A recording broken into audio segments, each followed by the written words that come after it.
Assalamualaikum warahmatullahi wabarakatuh.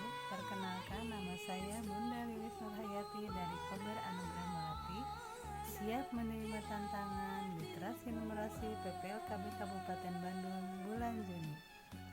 Dan inilah dia presentasi karya tulis ilmiah tentang psikologi perkembangan anak usia dini, karya Lilis Nurhayati. Bismillahirrahmanirrahim. Kali ini saya akan membacakan presentasi tentang tugas literasi numerasi bulan Juni. Adapun buku yang dibaca di bulan Juni ini adalah tentang psikologi perkembangan anak usia dini. A. Pengertian psikologi perkembangan anak usia dini. Banyak pakar mendefinisikan bahwa psikologi secara bahasa terbagi menjadi dua, yaitu psikis dan logos. Psikis artinya jiwa dan logos berarti ilmu. Dengan demikian, psikologi adalah ilmu jiwa atau disebut juga dengan ilmu yang mempelajari tentang jiwa manusia. Para psikolog juga membedakan antara pertumbuhan dan perkembangan.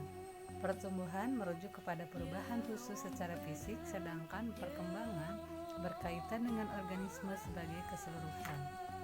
Pertumbuhan terfokus kepada perubahan dalam ukuran struktur dan peningkatan hubungan antar sel, sedangkan perkembangan merujuk kepada kematangan struktur dan fungsi dari organ-organ tubuh tertentu.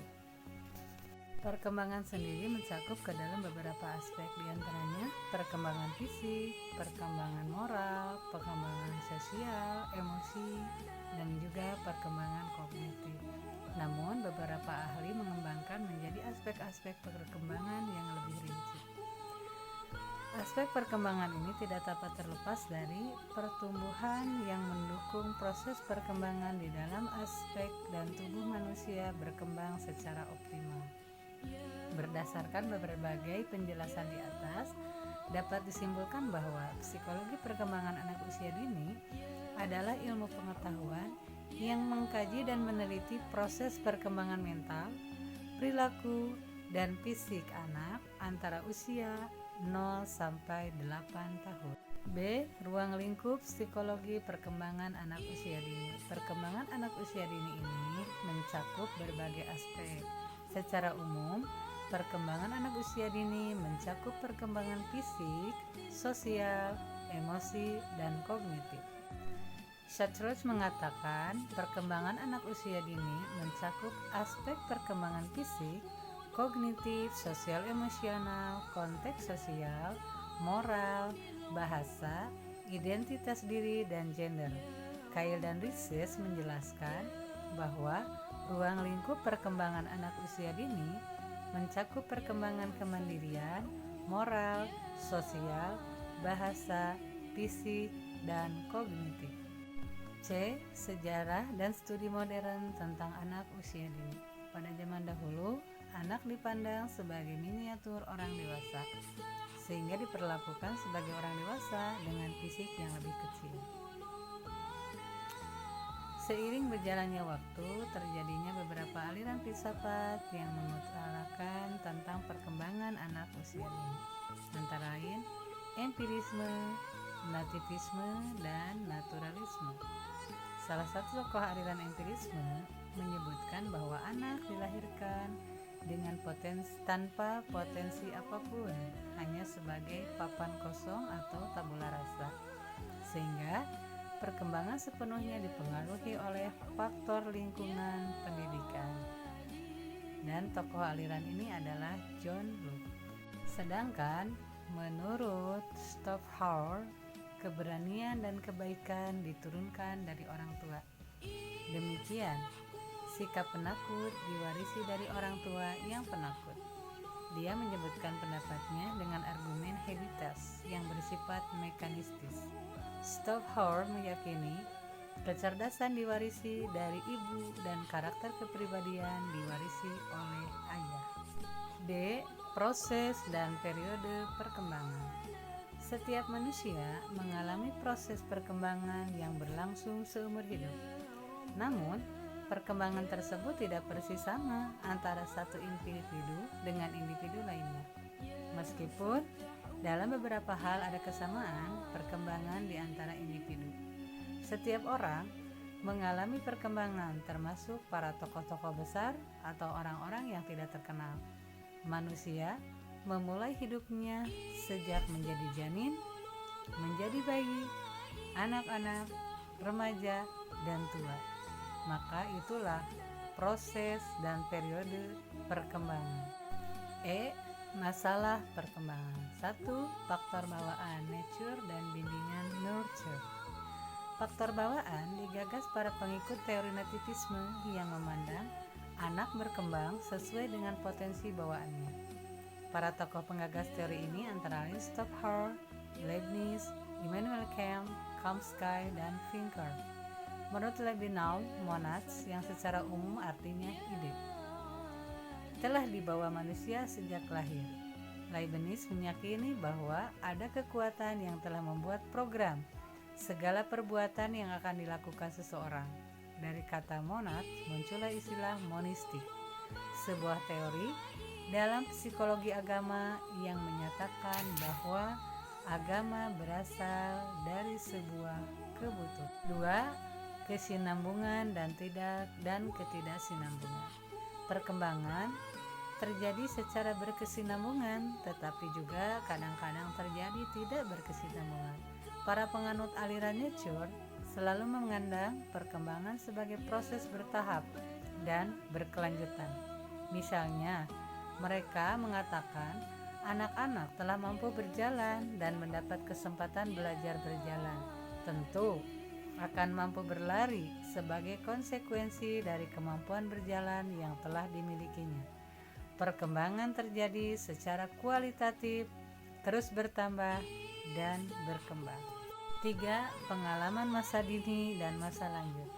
Sebagai ahli psikologi perkembangan sangat meyakini bahwa pengalaman pada usia dini sangat mempengaruhi perkembangan selanjutnya.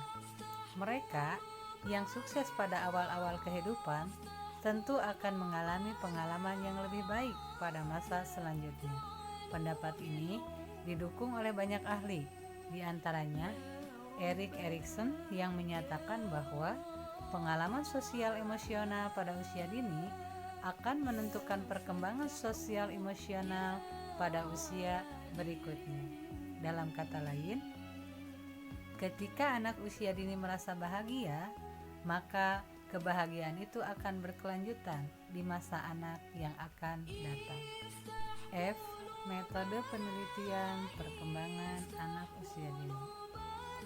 Metode penelitian perkembangan anak usia dini mencakup metode penelitian kualitatif dan kuantitatif.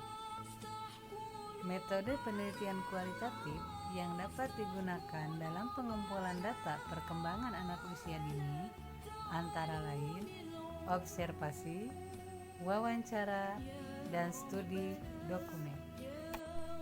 Sedangkan penelitian yang bersifat kualitatif dapat digunakan untuk mengumpulkan dan menganalisis data perkembangan anak usia dini secara keseluruhan dan dilakukan bervariatif, seperti melakukan eksperimen atau tes secara langsung. G. Manfaat mempelajari psikologi perkembangan anak usia dini bagi guru PAUD. Sebagaimana dijelaskan di atas, psikologi perkembangan anak usia dini telah berkembang dari waktu ke waktu. Oleh sebab itu, teori-teori perkembangan anak juga mengalami perkembangan yang sangat pesat. Berbagai profesi yang membutuhkan pengetahuan tentang psikologi perkembangan anak usia dini, di antaranya dokter anak dan guru pendidikan anak usia dini. Dalam upaya meningkatkan keprofesionalan guru, khususnya guru PAUD, di dalam Peraturan Menteri Pendidikan Nasional Nomor 16 Tahun 2007 tentang standar kualifikasi akademik dan kompetensi guru dinyatakan bahwa seorang guru PAUD harus memiliki 4 kompetensi agar dapat menjadi guru profesional. Keempat potensi tersebut mencakup keempat kompetensi tersebut mencakup kompetensi pedagogik, kompetensi kepribadian, kompetensi profesional, dan kompetensi sosial. Dalam upaya meningkatkan keprofesionalan guru, khususnya guru PAUD, di dalam Peraturan Menteri Pendidikan Nasional Nomor 16 Tahun 2007 tentang standar kualifikasi akademik dan kompetensi guru, dinyatakan bahwa seorang guru PAUD harus memiliki 4 kompetensi agar dapat menjadi guru profesional. Yang pertama, kompetensi pedagogik. Yang kedua, kompetensi kepribadian. Yang ketiga, kompetensi profesional. Dan yang keempat adalah kompetensi sosial. Salah satu indikator dari kompetensi pedagogik pada guru PAUD adalah menguasai karakteristik peserta didik dari aspek fisik, moral, sosial, kultural, emosional, dan intelektual. Di samping manfaat di atas, bagi guru-guru PAUD yang ingin melaksanakan penelitian pengembangan kemampuan anak, dapat menentukan indikator ketercapaian perkembangan yang sesuai dengan teori. Penelitian reflektif tersebut akan membantu guru mengatasi berbagai masalah pembelajaran yang berkaitan dengan perbedaan individu anak usia dini. Demikianlah presentasi tugas literasi numerasi PPLKB Kabupaten Bandung bulan Juni. Semoga bermanfaat. Wassalamualaikum warahmatullahi wabarakatuh.